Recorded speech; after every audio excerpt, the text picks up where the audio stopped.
नमस्कार मित्रों, मैं हूं डॉक्टर हरिनिवास। चैनल है संस्कृत साहित्य एवं संस्कृति, हितोपदेश और सुहृद भेद। आप आनंद ले रहे हैं। दमनक ने किस प्रकार से जो वादा करटक के साथ किया था कि मैं महाराज पिंगलक और उनके मित्र संजीवक दोनों सुहृदों के बीच में भेद उत्पन्न करवा के रहूंगा, सफल हो गया। पिंगलक को तो समझा के आ ही गया, लेकिन यहां संजीवक को भी वो इस प्रकार से भर देता है कि आप राजा के पास जाकर के राजा से ये पूछ नहीं सकते हैं कि हमारी गलती क्या है। ततः संग्रामे मृत्युरेव वरम।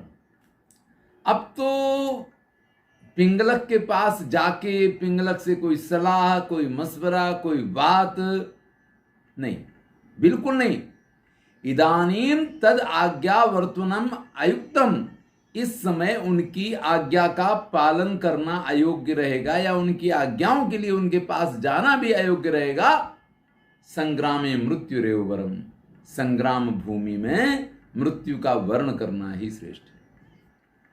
मृतः प्राप्नोति वा स्वर्गम शत्रुम हत्वा सुखानि वा उभावपि शत्रुणाम गुणावेतो सुदुर्लभो। देखिए, अगर लड़ते लड़ते मर गए तो स्वर्ग मिलेगा, वीरगति प्राप्त होगी। और अगर शत्रु को मार दिया तो फिर सारे सुख आपके हैं ही हैं, फिर तो आप राजा को मार के राजा ही हो जाएंगे। जो सूरवीर होते हैं उनके लिए ये दोनों ही स्थितियां, यानी रणभूमि में जाके चाहे मर जाएं और चाहे मार दें, दोनों ही स्थितियां उनके लिए वैसे सरल नहीं है, ये दुर्लभ हैं। लेकिन इन दो में से ही किसी का वर्ण संभव है। यानी युद्ध भूमि में जाना और युद्ध करना, ये एक ही चीज वर्ण करनी है। ये नहीं हो सकता है कि युद्ध भूमि से भाग जाएं, डर के कहीं अन्यत्र चले जाएं, सब कुछ छोड़ छाड़ के भाग जाएं। ये भारतीय संस्कृति नहीं है। ध्यान दीजिएगा, संपूर्ण विश्व में भारत की जो सेना है उसकी प्रशंसा सर्वत्र की जाती है, क्योंकि देशभक्ति सभी देशों में होती है, सभी देशों में राष्ट्रगान होते हैं, सभी देशों में देशभक्ति के गीत हुआ करते हैं। लेकिन भारत के लोगों के खून में जिस प्रकार से देशभक्ति दौड़ती है, जिस प्रकार से देश के लिए हमारे सैनिकों में जज्बा होता है, वो हर जगह नहीं पाया जाता है। बहुत सी जगह लोग नौकरी इसलिए करते हैं क्योंकि उनको तनख्वाहें चाहिए, लेकिन भारतीय सेना में अधिकांश लोग नौकरी इसलिए करते हैं क्योंकि उन्हें भारत माता से प्रेम है। वो पैसे के लिए नौकरी नहीं करते हैं, वो देश सेवा के लिए नौकरी करते हैं। इसीलिए जब भी कहीं भी किसी भी जगह पे उनको अपना पराक्रम दिखाने का मौका मिल जाता है तो फिर वो परमवीर चक्र के अधिकारी हो ही जाते हैं। और ये आज की परंपरा नहीं है, ये तो महाभारत काल से चली आ रही परंपरा है। यानी ये तो हमारे पूर्वजों ने हमें खून में दिया हुआ है।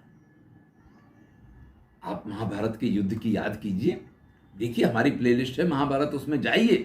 कर्णभारम महाकवि भास ने लिखा है, उसमें भी इसी प्रकार का भाव कर्ण व्यक्त करता है। क्योंकि जब वो प्रस्थान करता है ना, तो उसको लगता है कि आज तो बहुत सारे अपशकुन हो रहे हैं, आज तो रणभूमि में जाने जैसी स्थिति ही नहीं है, आज उसकी मृत्यु आने वाली है, उस दिन की घटना है ये। तो महाकवि भास वर्णन करते हैं कि ऐसी स्थिति में कर्ण यही बात कहता है कि हतो वा प्राप्स्यसि स्वर्गम जित्वा वा भोक्ष्यसि महीम। जो श्री कृष्ण ने श्रीमद् भगवद गीता में अर्जुन से कहा, वही वहां पे वो कहता है कि अगर मर जाऊंगा तो स्वर्ग की प्राप्ति होगी, और अगर जीत जाऊंगा तो सुखों की, राज्य की प्राप्ति होगी। मेरे तो दोनों हाथों में लड्डू हैं। आज संजीवक के मन में भी वही विचार आ रहा है, युद्ध कालश्चायम, और निर्णय कर लेता है ये युद्ध का समय आ गया है। अब मुझे भागना नहीं है, अब मुझे पिंगलक की सेवा में जाना नहीं है, उसके पास जाकर के कोई क्षमा याचना या कुछ भी इस प्रकार का भाव व्यक्त नहीं करना है। यही दमनक की सफलता है कि उसने इतना भर दिया है कि आप मित्र होकर भी अपने मित्र के पास जाकर के और दो शब्दों की बात नहीं कर सकते। यत्रा युद्धे ध्रुव मृत्यु युद्धे जीवित संशयः तमेव कालम युद्धस्य प्रवदन्ति मनीषिणः। देखिए, युद्ध का काल क्या, युद्ध का समय क्या माना जाए? तो जहां मृत्यु निश्चित हो जाए, जहां व्यक्ति का जीवन संशय में पड़ गया हो, वही उसके लिए युद्ध का काल हो जाता है। आप सुबह से शाम तक सारे जीवन अपने आवश्यकताओं की पूर्ति के लिए दौड़ते हैं, जो कुछ करना होता करते रहते हैं, अपने घर परिवार के भरण पोषण के लिए, अपने अध्ययन अध्यापन के लिए जो करना होता है व्यक्ति करता रहता है। लेकिन कभी कोई ऐसी स्थिति आ जाए, कोई एक्सीडेंट हो जाए, किसी ने हमारे साथ कोई ऐसी स्थिति खड़ी कर दी, तो फिर उस समय व्यक्ति तब तक डरता है, तब तक घबराता है, जब तक उसको लगता है कि वो बच सकता है। लेकिन जब निश्चित हो जाता है कि अब बचने का कोई रास्ता नहीं रह गया है, जब प्राण संकट में दिखाई देने लग जाते हैं, फिर वो सारी शक्तियां समेट के अपनी पूरी इच्छा शक्ति और मनोबल के साथ उसका सामना करना शुरू करता है, क्योंकि यही युद्ध काल कहा गया है हमारे यहां। अयुद्धे ही यदा पश्ये न किंचित हितमात्मना युद्धमानस्तदा प्राज्ञो म्रियते रिपुणासः। भाई, भारतीय परंपरा में यह भी सबसे महत्वपूर्ण बात है कि सामने से आप युद्ध को आमंत्रण नहीं देंगे, आप किसी को सामने से युद्ध के लिए मजबूर नहीं करेंगे। आज भी भारत देश की यही गरिमा है और यही हमारे देश का संविधान भी कहता है, और हम इसी उसके साथ चलते हैं कि हम किसी देश को नहीं उकसाते हैं, हम कहीं विस्तारवादी नीति के साथ आगे नहीं बढ़ते हैं। यहां हितोपदेश में यह कहता है कि अयुद्धे ही यदा पश्ये, जब तक अयुद्ध में यानी बिना युद्ध किए व्यक्ति को दिखता है कि सब कुछ ठीक है, तब तक तो ठीक है। लेकिन जब पता चल जाए कि बिना युद्ध किए किसी भी प्रकार से अपना हित है ही नहीं, सामने वाला शत्रु एक के बाद एक ऐसा वार कर रहा है, ऐसा व्यवहार कर रहा है कि अब बिना युद्ध के नहीं रहा जा सकता है, तो फिर शत्रु के हाथों मर जाएं, लेकिन कंप्रोमाइज तो नहीं करेंगे, पीछे तो नहीं हटेंगे। ऐसे समय पे युद्ध माना यानी लड़ते लड़ते, हमारे विद्वान कहते हैं, हमारे प्राज्ञ कहते हैं, हमारे मनीषी कहते हैं कि रिपुणा सह म्रियते, शत्रु के साथ लड़ते लड़ते मर जाते हैं, लेकिन कभी भी पीछे नहीं हटते हैं। अगर जीत गए, जय चा लभते लक्ष्मी मृते नापी सुरांगना क्षण विध्वंसिना काया का चिंता मरणे रणे। हमारे शूरवीर योद्धाओं के विचार किस प्रकार के होते हैं? यहां संजीवक तो एक बहाना है, लेकिन हमारे जो योद्धाओं के विचार हैं, कभी यहां प्रस्तुत करते हैं कि अगर विजय हुई तो लक्ष्मी की प्राप्ति होगी, और अगर मर गई तो स्वर्ग में जाएंगे, सुरांगनाएं राह देख रही होंगी, अप्सराएं हाथ जोड़ के वीर गति प्राप्त करके जो वीर योद्धा आता है, अप्सराएं उसकी राह देखती हैं। अरे ये शरीर तो क्षण विध्वंसी है, आज है कल नहीं, अभी है तभी नहीं, कोई भरोसा नहीं है इसका। बड़े अच्छे ढंग से व्यक्ति बड़ा तैयार होकर के सज धज के निकलता है, और बाहर निकला, आजकल तो इतने साधन हैं, इतने वाहन हैं, इतने प्रकार की समस्याएं हैं, कब कहां कैसे किस तरीके से मृत्यु सामने से आ जाए पता ही नहीं होता है। तैयारी लोग हजारों साल की, सैकड़ों साल की ऐसे करते हैं जैसे कि वो अमर हैं इस संसार में, लेकिन क्षण भंगुर जीवन की कलिका, कल प्रात को जाने खिली ना खिली। तो यहां कहते हैं क्षण विध्वंसिना काया, जो शरीर है वो क्षण विध्वंसी है, का चिंता मरने रणे। अरे रणभूमि में कोई मरने की चिंता थोड़ी करता है। अब संजीवक खुद को एकदम से आश्वस्त कर रहा है कि उसको युद्ध ही करना है। एतत् चिंतयित्वा संजीवक आह भो मित्र। अब इस प्रकार से जब अपना मन पक्का बना लिया, तब संजीवक दमनक से कहता है, हे मित्र, कथम असौ माम जिघांसुर ज्ञातव्य।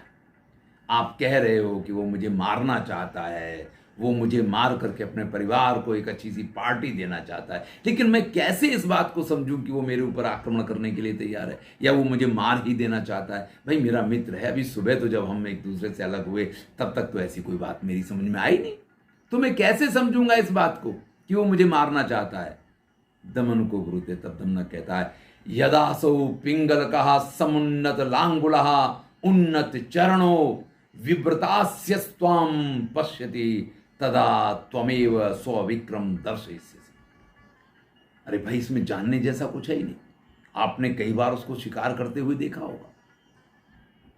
जब वो पिंगलक अपनी पूंछ ऊंची करके अपने आगे वाले दोनों पैरों को ऊपर उठा के और मुंह को फाड़ करके जैसे खा जाएगा, इस प्रकार से बड़ी बड़ी आंखों से आपको देखे, तो आप समझ लीजिएगा कि आक्रमण होने की तैयारी है। और वही समय होगा स्वविक्रमम दर्शिष्यसि, आपको भी अपना पराक्रम उसी समय दिखा देना होगा।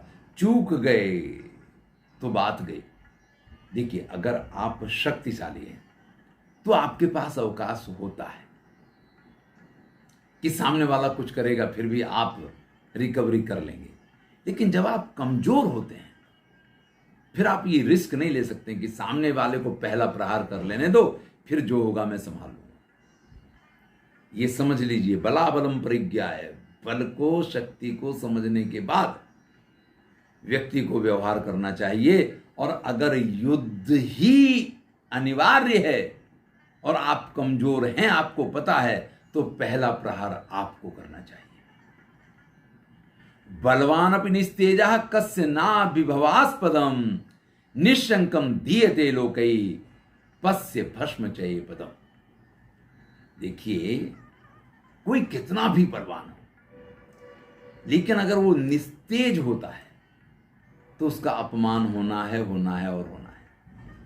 भाई, आप अग्नि से ज्यादा ज्वलनशील और तेजस्वी नहीं हो सकते हैं, लेकिन वो अग्नि भी जब राख के रूप में परिणमित हो जाती है, अपने तेज को शांत कर लेती है, तो फिर उस राख पे लोग पैर भी रख देते हैं और उस राख को लोग हाथों से भी उठा लेते हैं। उस राख से किसी को भय नहीं लगता है, लोग उसका अपमान करते हैं।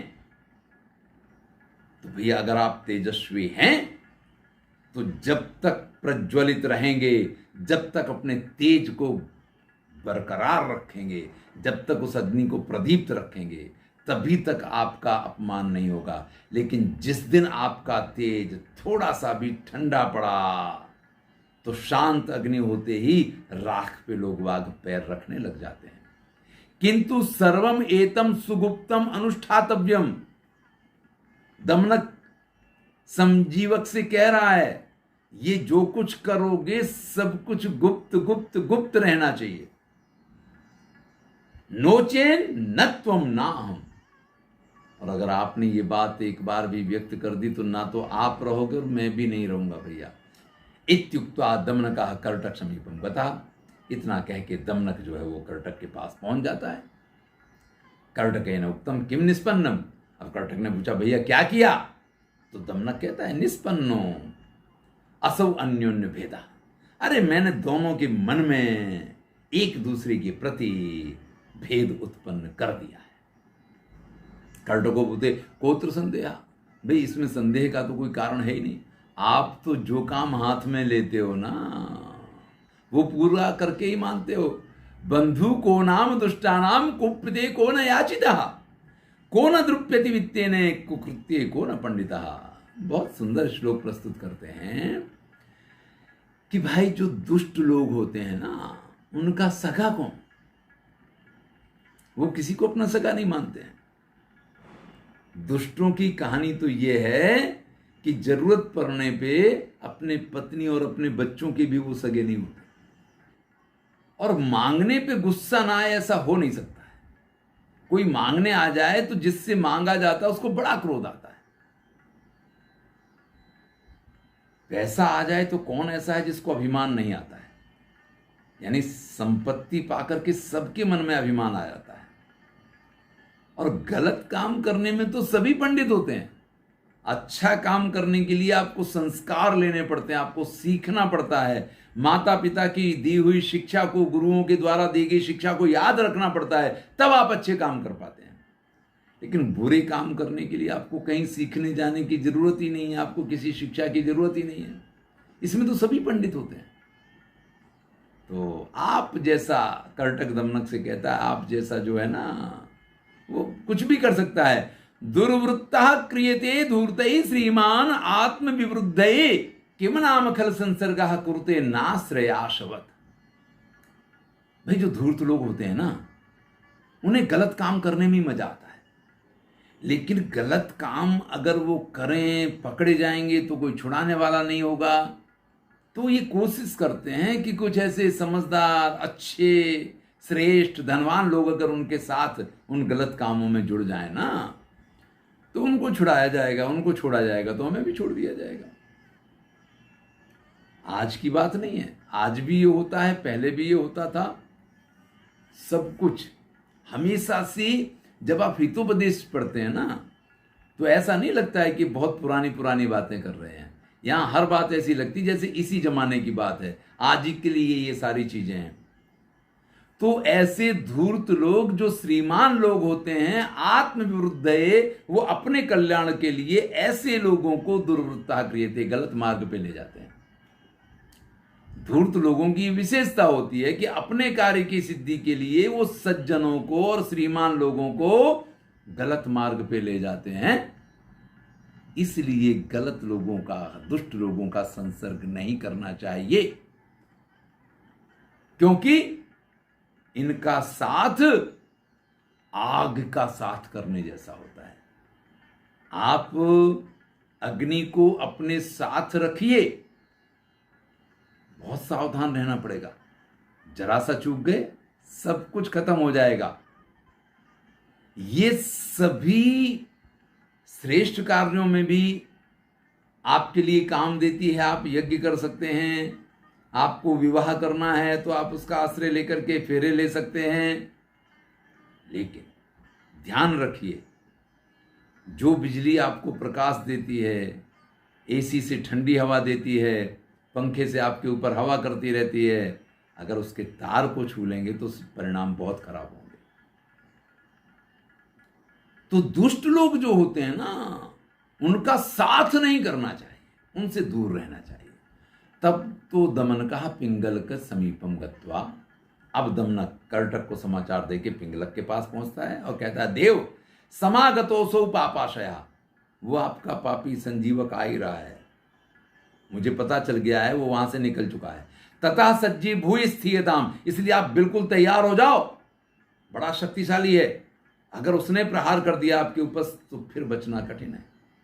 इत्युक्त्वा पूर्वा उक्त कारम कार्यामाश, और फिर तो संजीवक को बिल्कुल जो कह के आया था कि इस कंडीशन में अगर पिंगलक मिले तो समझ लेना वो तुम्हारे ऊपर आक्रमण कर रहा है, उसी स्थिति में पिंगलक को तैयार कर दे। महाराज आक्रमण करने के लिए बिल्कुल तैयार हो जाओ।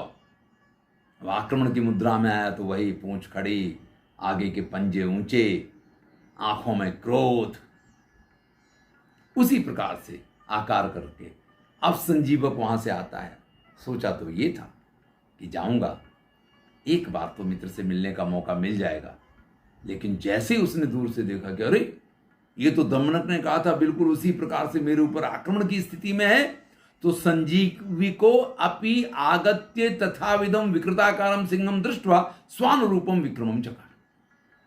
अब तो क्या था, जब पिंगलक को इस प्रकार से तैयार देखा तो उसको भी समझ में आ गया कि अब इनके पास जाने का तो कोई कारण नहीं है। वो भी अपने सींगों को आगे करके कि अगर मौका मिल जाए तो एक बार इसके पेट में सींग घुसा के फाड़ दें, उसी प्रकार से आता है। ततस्तयोर युद्धे संजीव का सिंहेन व्यापादिता। फिर क्या था, दोनों के बीच में युद्ध हुआ। परिणाम तो हमें आपको सबको पता ही था, संजीवक इसमें मारा जाता है। चलिए अब इससे आगे की कथा तो हम अगले वीडियो में सुनेंगे। धन्यवाद। मैं हूँ डॉक्टर हरिनिवास। आनंद लीजिए, अच्छा लगे तो मित्रों के साथ शेयर कीजिए हितोपदेश, और तैयार हो जाइए IKS, इंडियन नॉलेज सिस्टम। इस पे बड़े ही सुंदर सुंदर वीडियो आएंगे। धन्यवाद।